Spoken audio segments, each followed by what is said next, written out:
Ya Gloria Bas, seperti tadi yang sudah Bapak janjikan di malam hari ini adalah waktunya untuk bincang asik seni budaya Nusantara bersama dengan Les Bumi Kapten Makna. Dan Alhamdulillah malam hari ini narasumber kita sudah rawuh, sudah hadir di tengah-tengah keluarga Fas. Beliau adalah Ketua Les Bumi Kabupaten Magelang. Akan kita coba sapa terlebih dahulu Kang Abed Nugura. Assalamualaikum Sugeng Dalu, selamat malam Kang Abed. Waalaikumsalam warahmatullahi wabarakatuh. Selamat malam seluruh keluarga Fas dimanapun panjenengan berada. Alhamdulillah wa syukrulillah, pada malam hari ini kita bisa bertemu lagi, berjumpa lagi dalam acara Bincang Asik Seni Budaya Nusantara. Alhamdulillah. Ya, Kang Abed, malam hari ini adalah, ini bisa dikatakan episode kelanjutan dari yang kemarin nih Kang Abed. Karena kemarin ada beberapa hal yang belum terselesaikan mungkin di dalam penjelasannya. Karena kemarin dengan tema kita adalah tradisi masyarakat Jawa di bulan Safar. Dan ini kita lanjut lagi untuk yang season atau jilid keduanya nih Kang Abed. Monggo Kang Abed. Iya, baik. Mas Bagus dan keluarga Fas dimanapun Anda berada, kita akan melanjutkan lagi perbincangan kita soal budaya dan tradisi masyarakat Jawa, khususnya di bulan Safar. Ya, kalau penanggalan Hijriah itu Safar, kalau penanggalan Jawa kita bahasanya pakai Sapar. Sehingga pada bulan-bulan ini, ya ini bulan Safar ini sudah mulai tanggal 8 Agustus kemarin, Masehinya. Ini kita sudah masuk di bulan Safar dan sebentar lagi ini masyarakat khususnya ini di Magelang, Temanggung, ya wilayah Kedu ini akan banyak merayakan, melakukan kegiatan ritual adat yang kita sebut dengan Saparan. Ya, kemarin sudah kita kupas apa itu Saparan, seperti apa kegiatannya, nama-nama di beberapa daerah sudah kita ulas juga. Dan kita kemarin sampai pada sajen dan makanan-makanan yang dibuat pada kegiatan ritual adat Sapar. Saya ingin mengulas sedikit dulu tentang sajen sendiri supaya ini tidak menimbulkan satu pemahaman dan persepsi yang keliru di tengah-tengah masyarakat kita, khususnya umat Islam. Jadi secara epistemologi sajen ini berasal dari bahasa Sanskerta, ya, artinya saj. Ya, ini memiliki makna berpegang teguh atau patuh. Ya, jadi makna sajen sendiri seperti itu. Nah, dalam pengertian umum masyarakat Jawa, sajen ini bisa berupa makanan, kemudian bunga, dan dupa yang kemudian dipersembahkan dalam kegiatan ritual atau adat. Ini dilakukan secara simbolis dengan tujuan sebagai media komunikasi dengan kekuatan atau dengan alam semesta ini, gitu.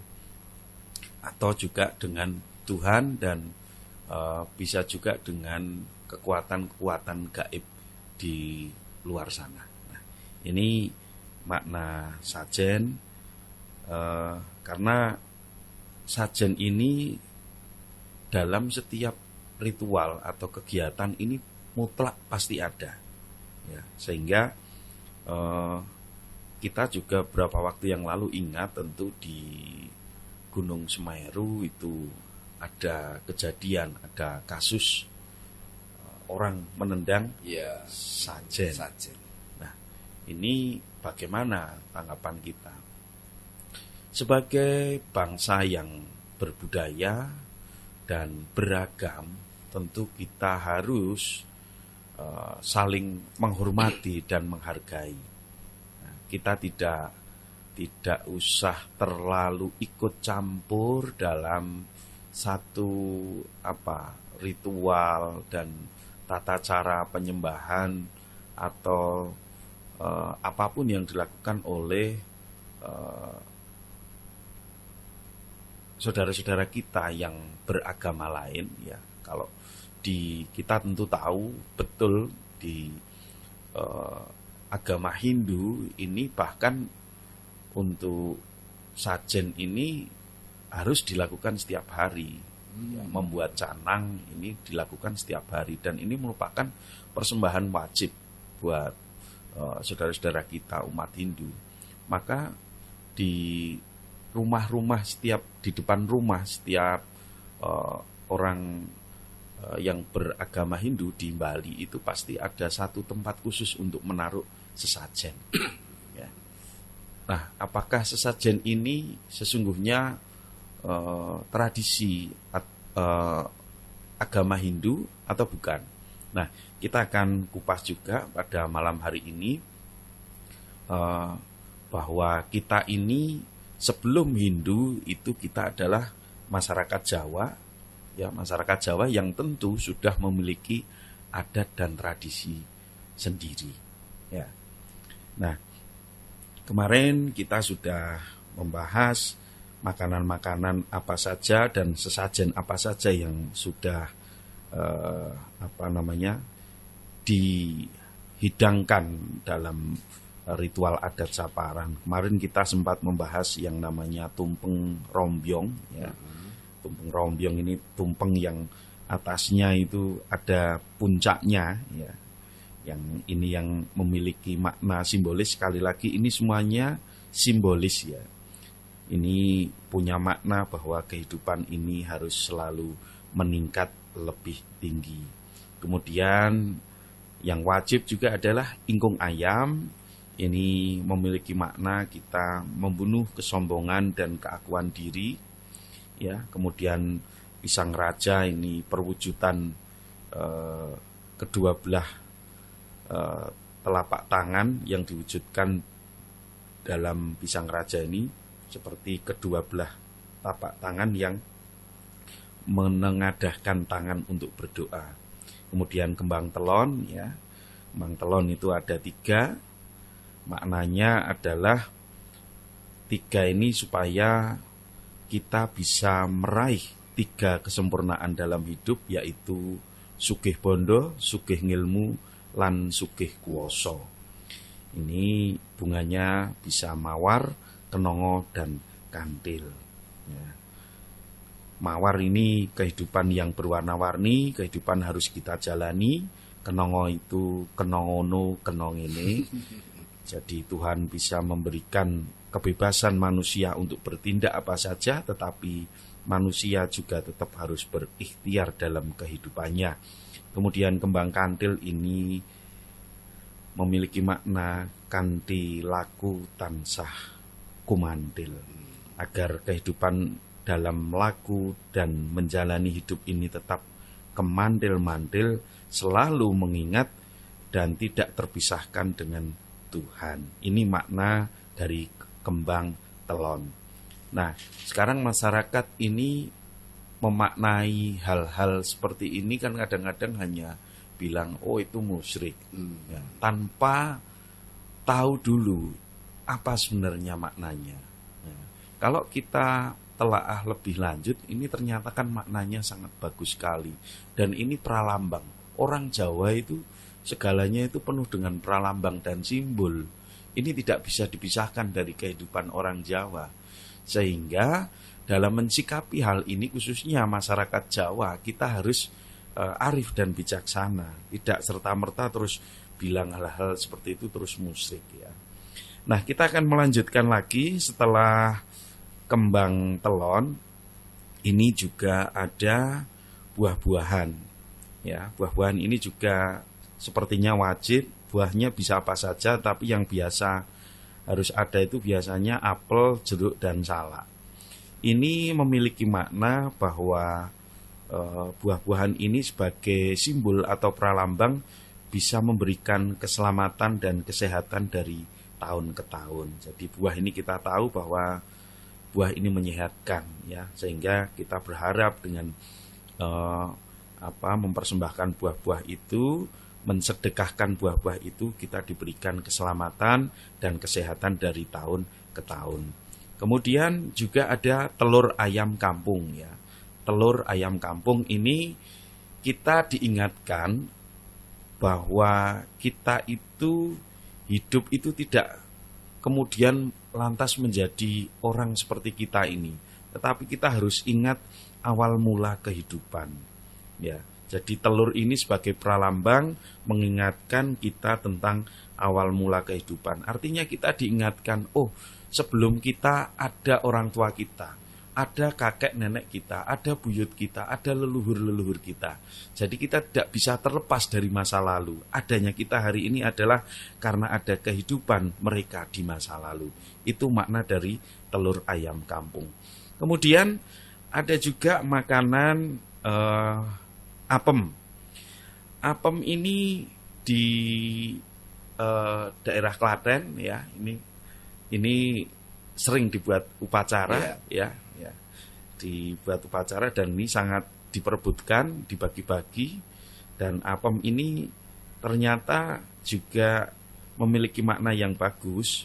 Ini apem ini dari bahasa Arab yang artinya dari kata afun atau afwan yang artinya permintaan maaf. Ini maksudnya ini mengingatkan kita supaya kita itu mudah memaafkan kepada sesama kita. Ini makna dari makanan apem. Jadi kalau apemnya sudah keluar, kita kudu ingat kita harus menjadi orang yang pemaaf. Kira-kira begitu.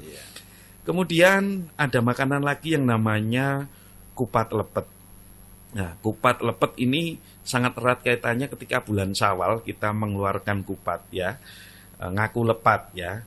Nah, ini artinya sama bahwa kalau tadi kita mudah memaafkan, kalau kupat lepet ini maknanya kita juga mudah meminta maaf kalau kita yang berbuat kesalahan. Nah, jadi dua-duanya dituntut. Kalau apem ini kita mudah memberikan maaf, kalau kupat lepet ini kalau kita berbuat salah kita yang juga harus meminta maaf. Jadi harus ringan juga. Ini makanan kupat lepet. Kemudian sego golong. Sego golong ini agar maknanya agar semua masyarakat selalu kukuh dalam kebersamaan. Ini ngomongkan persatuan dan kesatuan sego golong ini. Sego golong yang tidak juga ketinggalan adalah ketan rumah kete pas duluran. Tidak hanya bersatu, tetapi juga kita menjadi saudara. Ini diwujudkan dengan makanan ketan. Nah, istimewa sekali. Kemudian lauk pauk. Lauk pauk ini bermacam-macam. Nah, kenapa bermacam-macam? Ini melambangkan berbagai macam permohonan kita. Jadi disimbolkan dengan lauk pauk. Lauk pauk ada tempe, ada tahu, ada krecek, ada ikan. Nah, itu menyimbolkan ternyata permohonan kita itu banyak sekali. Ini agar macam-macam, agar dikabulkan. Maknanya seperti itu. Kemudian ada bubur abang putih. Ini pasti kalau Mas Bagus lihat di segala kegiatan ini sering muncul nih bubur abang putih. Dan saya sebagai pelaku budaya juga selalu menyediakan itu setiap kegiatan. Ya, setiap kegiatan upacara, ritual dan kegiatan momentum-momentum tertentu, misalnya ngapati, mitoni, itu juga selalu keluar. Nah, maknanya apa toh bubur abang putih itu? Ini adalah simbol dari satu kesatuan. Merah itu jenang reto, ini adalah menggambarkan manifestasi dari sosok seorang ibu. Dan jenang putih ini adalah seto, ini menyimbolkan adalah seorang ayah. Jadi bersatunya ayah dan ibu. Ini sangat bagus sekali filosofinya, sehingga bubur abang putih ini sangat erat kaitannya dengan upacara-upacara kelahiran. Ya, upacara kelahiran ini selalu ada. Nah, tadi yang saya bilang ngapati, mitoni, ya, kemudian nanti ketika juga lahiran, puputan dan lain sebagainya, ini pasti selalu keluar makanan ini.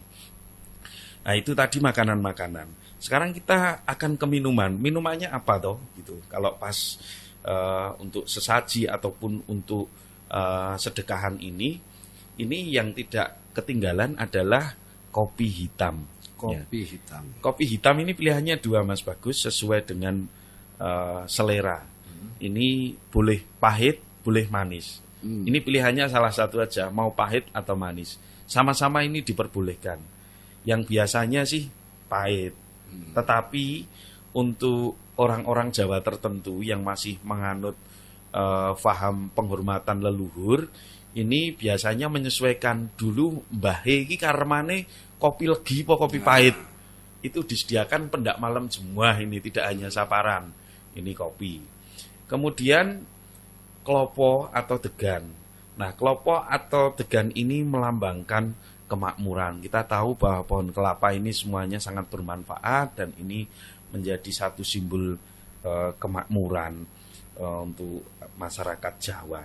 Nah, itu seperti itu beberapa sesajen dan juga makanan. Tentu masih banyak lagi makanan-makanan yang lain ya.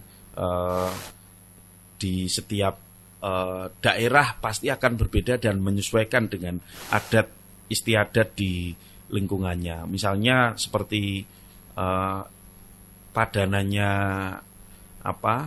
tumpeng itu urap misalnya. Nah, urap ini juga memiliki arti bahwa selama hidup kita harus memiliki arti bagi sesama, bagi lingkungan, agama, bangsa, dan negara. Jadi kita itu dalam hidup itu harus bisa berbaur dengan siapa saja. Namanya urap, Mas. Itu berbagai macam kuban dicampur. Nah, kita itu harus bisa lentur, harus bisa mawur di situ, berbaur dengan siapa saja. Fleksibel. Iya, fleksibel agar kehidupan kita itu bisa tentram. Nah, seperti itu. Kemudian jajan pasar misalnya, ini menggambarkan kerukunan. Meskipun berbeda-beda, kita juga dituntut untuk tenggang rasa. Tenggang rasa ini satu sikap dan perilaku hari ini yang sudah sangat jarang sekali. Tenggang rasa. Ini juga sejalan dengan perintah agama, sejalan dengan rumusan Pancasila, di mana kita dalam hidup bermasyarakat ini harus selalu mengedepankan tenggang rasa. Orang menang-menangan dewe, tetapi kita ngemong rasa, tenggang rasa. Ini makna dari jajan pasar. Iya, dan Kak Abed kita akan jeda dulu sejenak karena waktu juga. Dan untuk keluarga FAS tetap di 90.1 FAS FM, Family Radio Warna Baru untuk keluarga dalam gelaran Bias Sutra.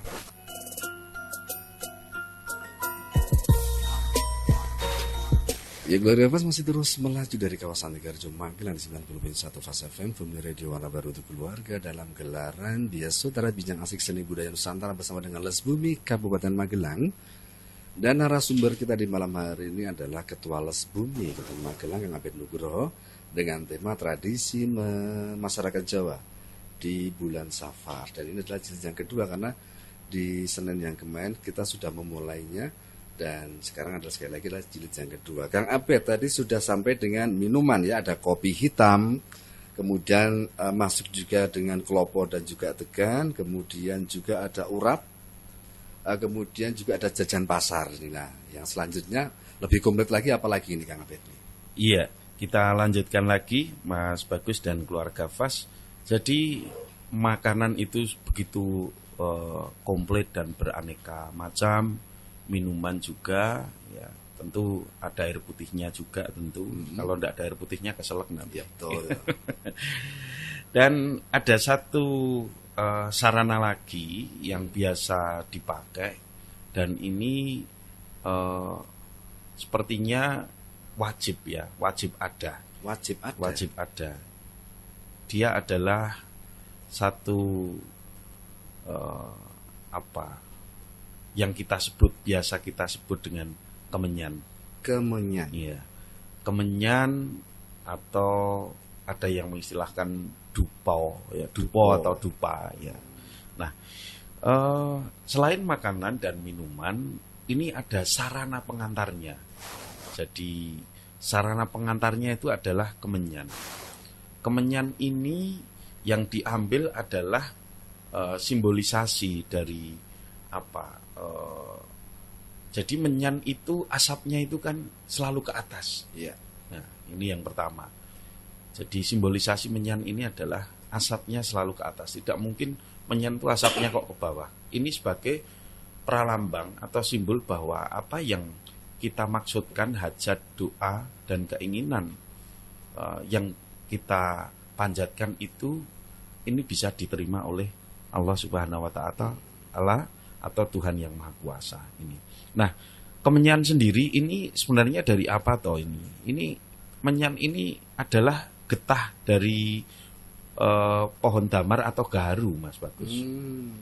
Jadi di masa lalu kemenyan ini merupakan komoditas perdagangan yang memiliki harga tinggi di jalur sutra. Jalur sutra itu jalur perdagangan masa lalu yang membentang dari Cina ke Turki. Ya, kita itu kelewatan. Nah, kemenyan ini bahkan harganya itu lebih mahal daripada emas dan permata. Kemenyan itu. Nah, kaum pedagang pada waktu itu rela berjalan jauh, melakukan pelayaran yang jauh, guna mencari, memboyong kemenyan ini untuk memenuhi ceruk pasar dari kaum bangsawan, saudagar kaya, dan juga pemuka agama. Ini di daerah sana, di Cina dan di Turki, di Timur Tengah, ya tentu.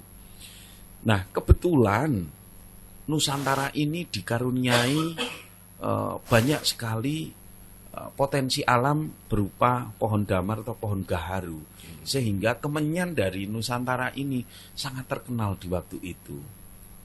Nah, kemudian kenapa sejarahnya menyan ini menjadi barang yang kita musyrikkan dan kita sisihkan supaya kita tidak mencintai lagi dengan itu, kita tidak bangga lagi dengan itu. Ini adalah sistem dagangnya VOC yang menjatuhkan kemenyan ini, supaya menyan ini, ya mereka itu sangat pandai untuk bagaimana menjatuhkan satu komoditas supaya harganya anjlok dan tidak tinggi lagi. Ini kemudian menyan ini dibumbui dengan, kalau orang memakai menyan ini orang yang istilahnya apa ya, memiliki pemahaman agama yang salah, memiliki ya orang-orang yang katro, orang-orang yang menyembah roh-roh leluhur gitu, kira-kira begitu. Jadi ini adalah strategi politik dari prinsip dagang, dan itu ternyata efeknya sampai hari ini. Kita itu tidak lagi menghargai menyan, dan menyan juga harganya sudah jauh di bawah emas. Padahal dulu kemenyan ini harganya jauh di atas emas dan permata. Ini yang luar biasa. Bahkan di beberapa kisah kita tentu ingat bahwa ketika kelahiran Nabi Isa, ini ada orang Majusi yang mengetahui bahwa ada sosok Nabi dari Bani Israel yang lahir waktu itu. Kemudian orang Majusi ini berinisiatif untuk mempersembahkan satu persembahan kepada keluarga Nabi Isa. Yang dipersembahkan apa? Emas, kemenyan, dan mur. Jadi kemenyan ini menjadi satu bahan persembahan yang mulia di waktu itu. Ya, ini Mas, kemenyan. Dan di Jazirah Arab hingga saat ini, dari masa lampau hingga saat ini, kemenyan ini hadir sebagai aromaterapi dan pengharum ruangan. Saya dengan mata kepala sendiri menyaksikan ketika di Mekah, ketika tawaf itu, menyaksikan juga pengharumnya itu adalah dengan dupa atau menyan itu.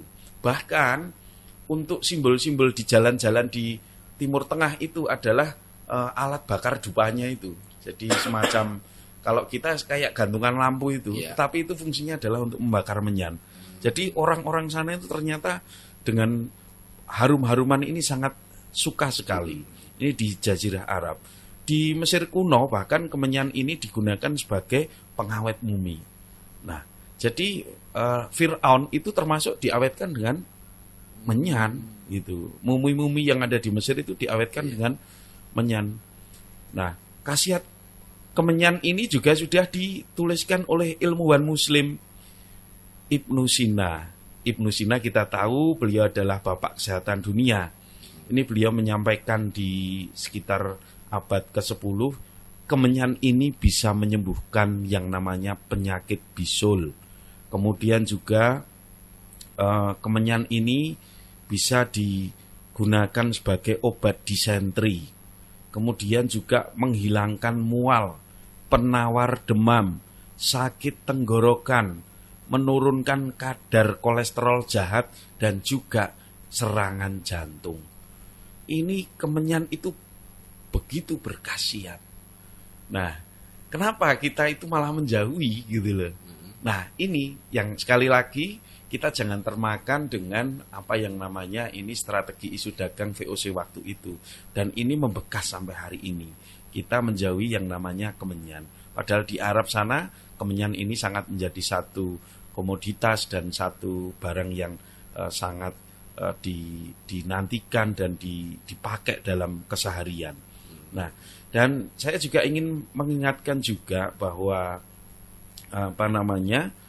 tradisi, karena ini mulai kapan toh sebenarnya tradisi bakar-bakar ini ada ini. Nah, kita akan sedikit mengingat-ingat bahwa di Al-Qur'an juga disebutkan di kitab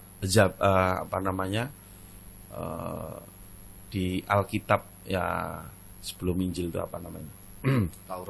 Taurat ini juga disebutkan bahwa kisah Nabi Adam ini memiliki putra yang namanya Qabil dan Habil, ya ada yang menyebutnya Kain dan Habil, ya kalau di Quran ini Qabil dan Habil, bahwa Qabil ini merupakan putra Nabi Adam yang kemudian dia lahir dengan saudara kembarnya yang perempuan yang namanya Labuda, kemudian Habil adiknya itu lahir berbarengan dengan Iklima.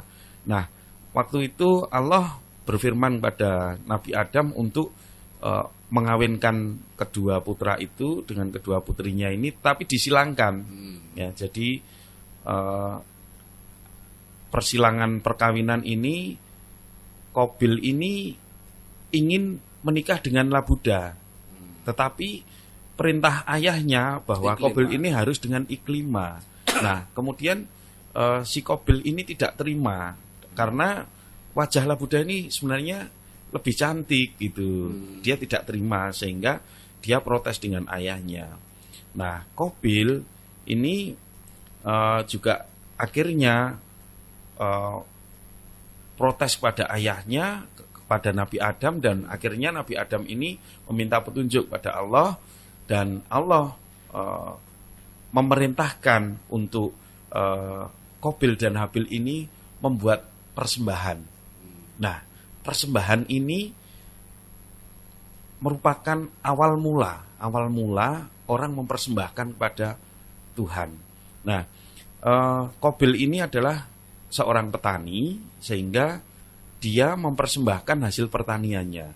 Kemudian Habil adiknya ini adalah seorang pengembala sehingga dia mempersembahkan domba. Nah, kesalahannya bukan dia profesinya petani atau penggembala, tetapi yang dipersembahkan Qabil ini karena sudah dalam hatinya itu sudah iri hati dengan adiknya sehingga dia marah, bersungut-sungut, dan kemudian mempersembahkan persembahan yang buruk. Hasil pertanian yang sudah menjelang bosok itu dia persembahkan. Kemudian si Qabil ini adiknya, si Habil adiknya ini mempersembahkan domba yang dia mempersembahkan dengan sangat hati-hati. Yang terbaik lah istilahnya begitu. Kemudian ini mana yang akan diterima? Nah, ini kemudian simbolnya adalah apa yang disambar petir. Apa yang disambar petir ini api, ya, berarti api. Nah, kemudian yang disambar petir adalah hasil dari adiknya atau Habil, dombanya itu. Nah, akhirnya itu asapnya membumbung tinggi ke atas dan berwarna putih. Kemudian yang milik Qabil ini akhirnya dibakar juga, tapi dengan asapnya hitam yang membumbung tinggi. Nah, ini yang kemudian membuat si Qabil ini semakin marah dan iri hati, dan kemudian inilah kejahatan pertama yang terjadi di muka bumi, yaitu pembunuhan. Nah, ini kisah mempersembahkan ini yang kemudian kita pakai hingga hari ini. Jadi ritual mempersembahkan sesuatu, membakar sesuatu ini yang kemudian dipakai sampai akhirnya media yang paling bagus digunakan itu adalah kemenyan, karena kemenyan itu memiliki wangi yang sangat. Nah, itulah sejarah kemenyan, dan tentu kita harus arif dan bijaksana bagaimana mensikapi adanya tradisi-tradisi yang ada di sekitar kita. Jangan asal menjustifikasi, tapi kita harusnya memahami dulu, kita mempelajari makna-makna dan sejarahnya, supaya kita juga tidak menjadi orang yang sidik-sidik bid'ah, sidik-sidik bid'ah, bid'ah kok sidik-sidik gitu loh. Itu Mas Bagus yang bisa kita sampaikan. Mudah-mudahan ada manfaatnya untuk seluruh keluarga FAS dimanapun Anda berada, dan selamat merayakan adat Saparan. Tetap semangat melestarikan seni dan budaya, tradisi yang ada di Nusantara, tetapi jangan lupa bahwa apa yang panjenengan sedekahkan ini sekarang alamatnya harus betul. Kemudian apa yang panjenengan sedekahkan ini juga harus diniatkan dengan ibadah, harus didampingi dan sesuai dengan petunjuk agama dan ulama, supaya apa yang panjenengan sedekahkan ini menjadi satu nilai ibadah yang betul-betul bisa bermanfaat untuk panjenengan semuanya. Khususnya untuk saudara-saudara saya yang ada di daerah lereng gunung, monggo tetap lestarikan Saparan, tetapi sedekahkan itu kepada seluruh makhluk hidup yang ada, kepada tetangga-tetangga kita, saudara-saudara kita, dan seluruh makhluk hidup yang ada di semesta ini. Matur nuwun dari saya. Wassalamualaikum warahmatullahi wabarakatuh. Waalaikumsalam warahmatullahi wabarakatuh. Terima kasih Kang Abed untuk jilid 2 yang di malam hari, dan insya Allah untuk keluarga FAS kita bertemu lagi dengan Bias Sutra di waktu yang akan datang, di hari dan jam yang sama, tentunya dengan tema yang berbeda. Dan akhirnya dari kawasan Tegarjo Magelang, Bagus dan juga Kang Abed pamit undur diri dulu. Assalamualaikum warahmatullahi wabarakatuh.